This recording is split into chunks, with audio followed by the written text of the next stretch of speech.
बहुत समय पहले की बात है। एक बार एक बौद्ध भिक्षु गंगा किनारे स्थित एक गांव में अपने शिष्यों के साथ स्नान कर रहे थे। तभी एक राहगीर आया और उसने पूछा, महाराज, इस गांव में किस प्रकार के लोग रहते हैं? दरअसल मैं अपने मौजूदा निवास स्थान से कहीं और जाना चाहता हूँ।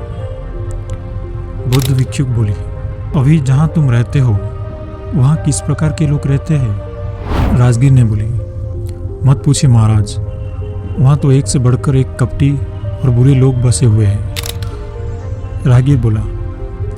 ये सुनकर बुद्ध भिक्षुक बोली, इस गांव में भी तुम्हें बिल्कुल उसी तरह के लोग मिलेंगे। यहाँ भी कपटी, दुष्ट और बुरे लोग रहते हैं। ये सुनकर राहगीर आगे बढ़ गया।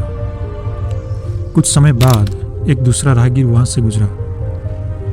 उसने भी बौद्ध भिक्षुक से वही प्रश्न पूछा, मुझे किसी नई जगह में रहना, क्या आप मुझे बता सकते हैं कि इस गांव में किस प्रकार के लोग रहते हैं? जहां तुम निवास करते हो वहां किस प्रकार के लोग रहते हैं? बुद्ध भिक्षुक ने इस राहगीर से वही प्रश्न पूछा। जी, वहां तो सभी बड़े हैं, सुलझे और अच्छे लोग रहते हैं। राहगीर ने बोला, तुम्हें बिल्कुल उसी प्रकार ही लोग यही भी मिलेंगे, सभ्य, सुलझे और अच्छे। बुद्ध भिक्षुक ने अपनी बातें पूरी की और अपने दैनिक कार्य में लग गए। पर उनके शिष्य ये सब देख रहे थे और राहगीर के जाते ही उन्होंने पूछा, क्षमा कीजिए गुरुजी, और आपने दोनों ही राहगीर को एक ही स्थान के बारे में अलग अलग बातें क्यों बताई?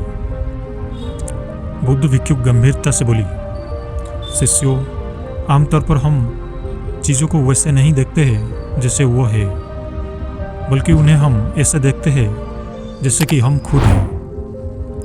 हर जगह हर प्रकार के लोग रहते हैं। ये हम पर निर्भर करता है कि हम किस तरह के लोग को देखना चाहते हैं। अक्सर इंसान दूसरों को उसी नज़रिए से देखता है जैसा वो खुद होता है।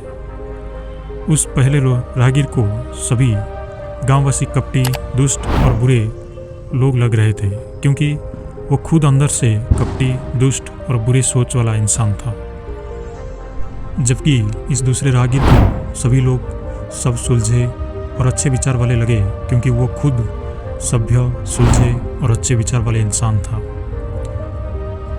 बुद्ध भिक्षु थोड़ी और गंभीर होकर बोली, मेरे एक बात हमेशा याद रखना, हमें हमारी आसपास की चीज़ों वैसे ही दिखती है जैसे हम होते हैं। तो हमें बाहर चीज़ को नहीं बल्कि खुद के नज़रियों को बदलने की ज़रूरत है। और शिष्यों ने उनकी बात समझ चुकी थी और आगे से उन्होंने जीवन में सिर्फ अच्छाइयों पर ध्यान देने की निश्चित की।